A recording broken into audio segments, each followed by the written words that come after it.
El doctor Axel Tomás, que es profesor en la Universidad Nacional de Córdoba, es investigador del Centro de Medicina Tropical de la Facultad de Ciencias Médicas de la Universidad Nacional de Córdoba. Doctor Axel Tomás, ¿cómo estamos? Hola, buenos días, ¿qué tal? Saludos para todos. Bueno, vamos a hablar un poco con usted en relación a este tema que se viene planteando, ¿no? El tema de las vacunas y cómo se está trabajando fundamentalmente, porque ahora Córdoba ya ha accedido a que se pueda completar la segunda dosis, fundamentalmente en el caso de la Sputnik, con la vacuna Moderna, en este caso que es la que hay, y en su defecto con la AstraZeneca.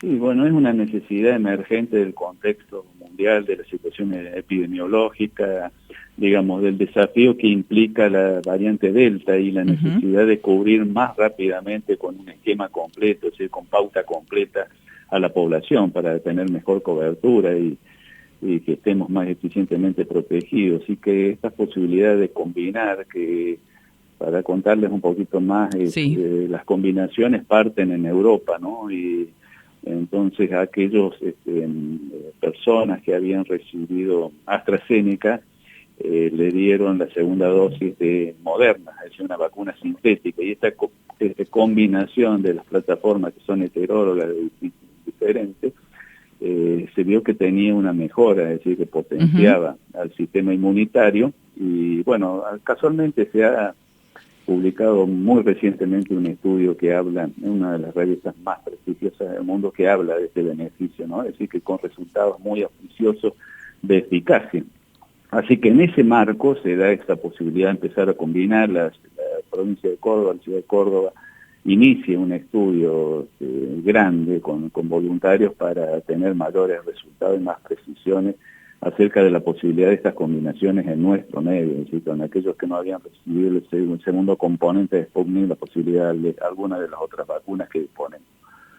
Bueno, ¿qué pasa? Digo, porque también hay bastante zozobra por allí en mucha gente y dice, ¿qué pasa si yo me pongo la segunda dosis de la AstraZeneca, luego de la Sputnik? En relación a que la gente por ahí tiene alguna duda, si esto, lo que usted explicaba recién, si esto realmente está comprobado, si no se corre ningún riesgo o se está trabajando contra reloj y por eso este tema de las segundas dosis con otra vacuna.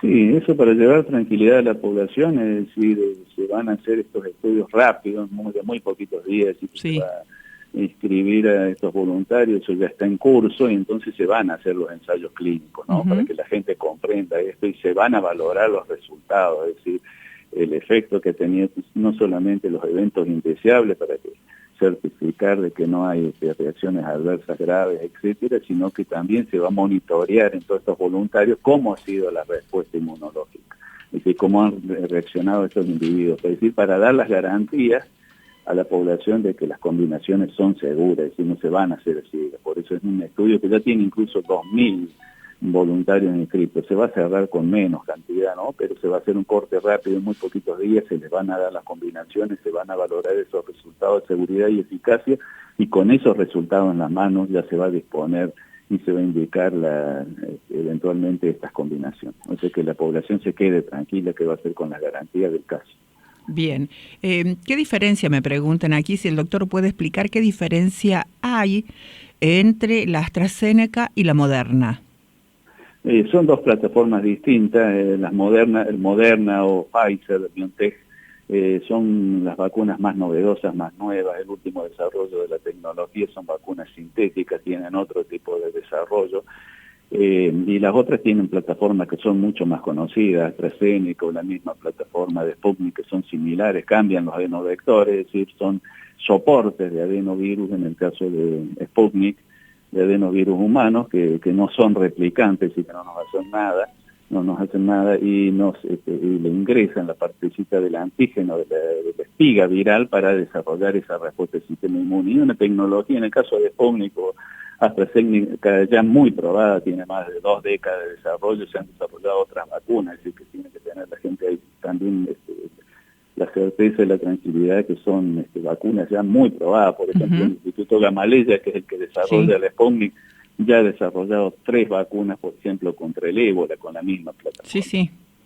Bueno, aquí nos preguntan, teóricamente llegaba de Rusia otro cargamento con la segunda dosis de la Sputnik, ¿sí?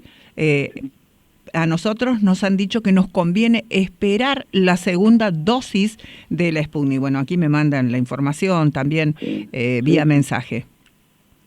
Sí, yo creo, mire, la estrategia hasta donde sabemos nosotros es completar, ¿no? Para que esta persona se quede tranquila, muy probablemente ya con esta llegada, ya hemos tenido una noticia esta mañana de esta nueva partida, el segundo componente de Sputnik. Sí. Creo que la estrategia es completar, es decir, que rápidamente ir a completar el esquema de la Sputnik con este segundo componente.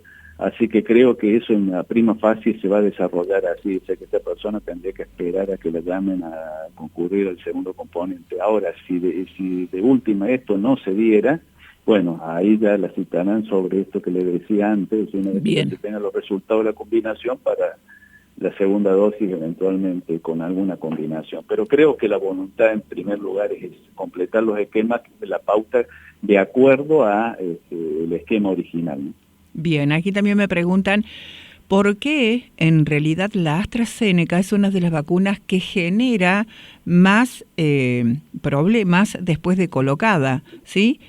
Con mucha fiebre en la mayoría de los casos. ¿Por qué la AstraZeneca y no pasa lo mismo con la Sputnik? ¿Dónde está la diferencia?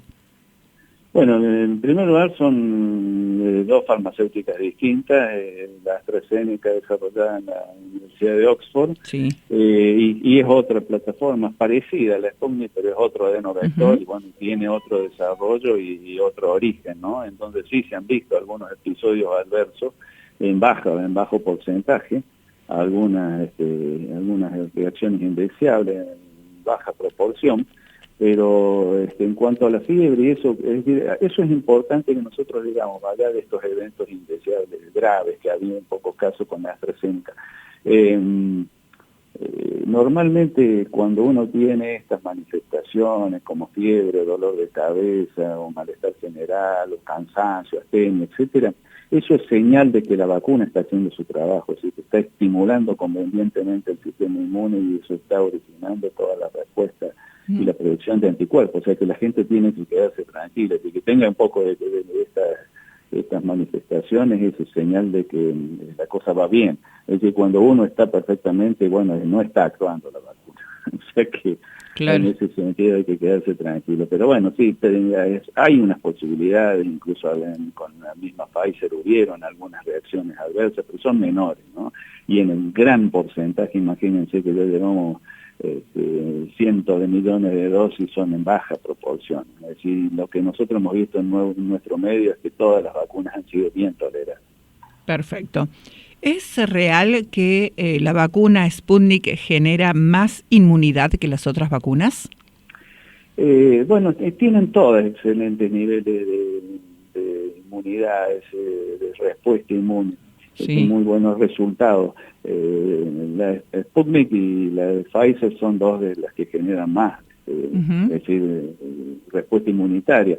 Imagínense que la Sputnik alrededor con las dos dosis supera el 90%, igual que la de Pfizer, son excelentes niveles de inmunidad. O sea y hay algunas otras como las chinas que tienen menor eficacia, pero hay que entender que eso es muy importante, que aún por ahí cuando uno ve así tiene 50 y tanto por ciento de eficacia y te dice no es tan buena, bueno, en realidad eso no es así, porque incluso esas que no tienen el nivel de eficacia de la Sputnik o de la Pfizer o de Moderna, nos previenen la enfermedad grave, nos previenen las internaciones, nos previenen la muerte. Por eso que nosotros decimos como un axioma en la medicina, ¿no? Que todas las vacunas son buenas y que la mejor vacuna es la que uno tiene en el brazo, porque esa es la que nos va a proteger de internaciones, nos va a proteger de que vayamos a una unidad de cuidado intensivo y como tal hay que mirar ese tema de la inmunización. Entonces acudir contento independientemente de la plataforma o de la marca de la vacuna que nos toque. Bien, estos estudios que se hacen habitualmente, doctor, para poder ver cómo estamos con el sistema inmune luego de la vacunación, ¿sí? Sí. ¿Esto es conveniente que se haga 30 días después para que estemos tranquilos? ¿No es conveniente que se haga? En la mayoría de los casos son estudios que se pagan, no son gratis. Entonces, bueno, esto nos preguntan, ¿es importante hacerlo? Ya algunas agencias regulatorias dicen que no tiene el más mínimo sentido que hagamos cualquier particular una vez que no hemos inmunizado, vayamos a hacernos ese conteo, de monitorear los anticuerpos, porque son muy asimétricas las respuestas y porque también se pasa, es decir, hay que hacer estudios muy puntuales, eso le quiero decir, estudios muy específicos en laboratorio donde se mide la inmunidad celular, los linfocitos T, cosas que habitualmente no se hacen. Nosotros tenemos nada más que los testigos periféricos de esa activación del sistema inmune, que son los anticuerpos, y en realidad no nos proveen demasiada información para tener una valoración cabal de cómo respondió, cómo está nuestro sistema inmune con respecto a esa estimulación con las vacunas. Se necesitan otros estudios mucho más complejos. Así que no tiene mucho sentido que concurramos después que nos hagan una inmunización a ver cómo están los anticuerpos. Bien. Es muy relativo. Bueno, ¿hay diferencia entre el análisis de los anticuerpos y las pruebas diagnósticas para COVID? Sí, son dos métodos distintos, dos cosas distintas. Una es valorar los títulos de anticuerpos, se dicen. Sí. Es decir, la concentración de anticuerpos, inmunoglobulina G y M, y la otra son métodos, digamos, para identificar el virus, por ejemplo, la PCR, ¿no?, que es la prueba que se utiliza. O sea que eso lo que va a detectar son partes del virus, no es decir si somos positivos o no, hace un diagnóstico directo, nos dice sí, usted está infectado con el virus. Esa es la diferencia. Las pruebas que miden anticuerpos son testigos indirectos, es decir, se valoran los anticuerpos, pero no se ve ahí el virus. Bueno, ¿cuál es la diferencia entre las pruebas moleculares y las serológicas? Bueno, eso que decía. Eso recién, es lo mismo. Claro, es lo mismo. Serológicas van a determinar los anticuerpos, es decir, la inmunoglobulina, que es una parte de la inmunidad, les diría, ¿no? Es decir, reaccionamos a través de la producción de anticuerpos y a través de la producción de células de defensa. Son los dos tipos de inmunidad que hay.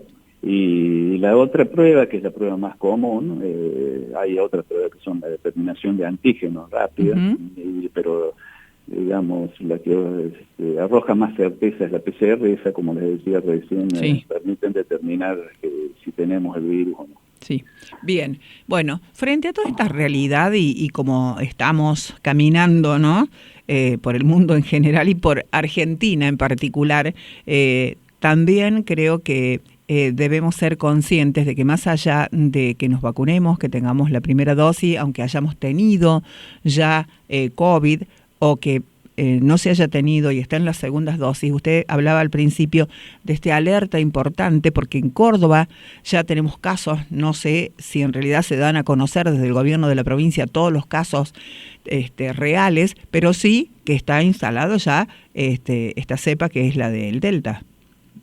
Sí, bueno, lo que tenemos, digamos, son identificaciones a raíz del brote de esta persona que viajó desde el Perú y ahí se inicia toda una situación epidemiológica particular, pero digamos, no tenemos, que eso es muy importante, trabajar para retrasar la distribución, la dispersión viral. No tenemos circulación comunitaria aún en Argentina, o sea que eso es importante, quiere decir que todos los contactos a punto de partida de este caso cero, este primer paciente, se han ido rastreando, se han ido identificando, se han ido bloqueando, se han ido haciendo los aislamientos. Eso es fundamental, es decir, retrasar todo el tiempo que se pueda, que la variante Delta logre salirse de control, por decirlo de alguna manera, empezar a circular entre la comunidad, porque ahí ya vamos a empezar con otra situación, con otra magnitud del problema, ¿no? Alcanzar otro estatus y entonces ahora tenemos este tiempo que le diría que es fundamental para avanzar con los esquemas completos para que si en un futuro vamos a este momento epidemiológico de distribución comunitaria ya estemos protegidos con la pauta completa. Así que ese es el desafío, ¿no? Bien. Pero no está circulando todavía en ninguna parte en Argentina. O sea, usted dice que está contenido todavía. Está contenido, sí, acá la provincia del Ministerio, la Dirección de Epidemiología hizo un plan de contingencia a partir que se detecta en este viajero la variante, y bueno, y se hace todo un plan muy exhaustivo, muy detallado de seguimiento para bloquear, y eso se ha logrado hasta ahora de modo exitoso. Esperamos que continúe así, porque eso es esencial. Claro, porque inclusive esto había alcanzado algunas escuelas, ¿no? Alumnos de las escuelas en donde estaban afectadas 4 escuelas en Córdoba capital. Inclusive el Instituto de Nuestra Señora de Loreto fue allí uno de los afectados. Sí, han cerrado las actividades. Sí. Tal cual como usted dice, sí, perdón que me interrumpa. No, está bien. Hicieron esos bloqueos preventivos en la escuela, porque había algunos menores que habían sido contacto estrecho, entonces preventivamente con buenos resultados. Hasta ahora esperemos que sigamos así, pero la situación estaría controlada. Bien. La última, doctor. ¿Es mucho más rápido el contagio que genera la variante Delta y es más virulenta? Absolutamente, es decir, triplica, para que ustedes se den una idea, el potencial de contagiosidad que tenía la cepa originaria en Wuhan, que ya prácticamente no circula, y la variante Delta es la dominante en el mundo, hay en más de 100 países y dominante, prevalente en todos los países. Es decir, que avanza mucho más rápido, mucho más contagioso, incluida en el aire libre. Es decir, que hay que extremar en las medidas de cuidado, todo lo que ya conocemos, ponerlo en práctica, no olvidarnos, ¿no?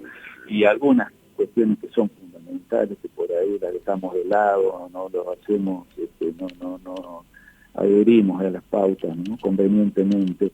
Por ejemplo, el uso del barbijo bien colocado, la ventilación adecuada de los ambientes, porque eso de la ventilación cruzada, eso es fundamental, porque eso se ha visto que bueno, les cuento que la principal vía de contagio es la aérea, ¿no? Entonces, el virus tiene esa capacidad de suspenderse en el aire. Eso tiene que entender la gente, por ahí uno se olvida la gente. Entonces, cuanto más contacto estamos en un ambiente cerrado, sin ventilar, más chance de enfermarnos. Entonces, monitorear nosotros todas esas eventualidades cuando ingresemos en espacios cerrados, que se cumplan estas pautas, que esté ventilado el ambiente y no permanecer en espacios cerrados por mucho tiempo. Es decir, restringir, disminuir esa posibilidad de contactos, hacer lo que tengamos que hacer con todas las pautas, con todos los cuidados y el menor tiempo posible. Eso es muy importante. Bueno, esto quiere decir que no hay que descuidarse, esto quiere decir que lo que venimos hablando desde hace 1 año y medio aproximadamente del cuidado, de la higiene de las manos, de no sacarnos el barbijo, de no estar en lugares cerrados, más allá de las flexibilizaciones que haya, nosotros somos responsables también, ¿no? De cómo circulan los virus. Sí, fíjate que es fundamental. Y la otra cosa que quería contestar, que me dijiste recién ahí en la segunda parte de la pregunta, esta cepa, al avanzar más rápidamente, al invadirnos más eficientemente, al invadir las células más fácilmente, y la clínica es más rápida, ¿no? Y entonces se instalan más rápidamente las complicaciones pulmonares y demás, y está afectando, que eso también es importante señalar, a personas cada vez más jóvenes, incluso las internaciones, por ejemplo, en Estados Unidos, en niños se han triplicado. O sea que tenemos que tener mucho cuidado. Y cuanto a las otras cuestiones, las pautas sanitarias, estamos en un momento de transición, porque todavía no tenemos esta cobertura que te decía completa, entonces tenemos que ser muy responsables, ¿no? Es decir, mantener esto, evitar, como te decía, fíjate que hay estos contactos innecesarios, hay muchas gráficas que por ahí se hacen, y una de las que nosotros siempre traemos, esta cuestión de los contactos, es decir, que cuanto menos contactos tengamos, y por que sean limitados al menor tiempo posible, mejor es, porque hay que entender otra cosa: si nos exponemos a altas cargas virales, es decir, entramos en un ambiente cerrado, donde hay muchas personas, y hay un individuo que está en ese momento está positivo, está transmitiendo la infección, y pasamos mucho tiempo ahí, tenemos altas chances. Claro. En cambio, si nos exponemos por poco tiempo y con el barbijo, aún entremos en contacto con alguna suspensión viral, y muy probablemente al ser corto el tiempo, es decir, la variable tiempo es fundamental. Claro, eso nos va a proteger, nos va a evitar el contagio. Bueno, creo que ha sido muy claro, doctor. Quiero agradecerle estos minutos que ha estado informándonos, ¿no? Porque creo que siempre tenemos que actualizarnos en la información, tenemos que escuchar, porque esto es importante. El virus sigue circulando. la variante Delta está ahí, ¿no? Como al acecho, felizmente todavía controlada, pero bueno, sigue circulando el COVID, que esta es la realidad. Así es. Bueno, muy agradecido por la charla, la verdad que es muy importante, como usted decía recién, este rol, ¿no?, en la transmisión de conceptos sanitarios de un modo transparente, eficiente, para que logre la adherencia de la comunidad en su conjunto y que sigamos siendo responsables, porque evidentemente ya en un mediano plazo esta es una situación que vamos a ir superando de la mano de la potenciación de las inmunizaciones, va a ser una realidad que vamos a superar. Así Exacto. que, bueno, demos también un mensaje optimista en ese sentido. Sí. Un saludo cariñoso para todos y muy agradecido. Gracias a usted. Exactamente, ya en todo el país, en la hora 12:30.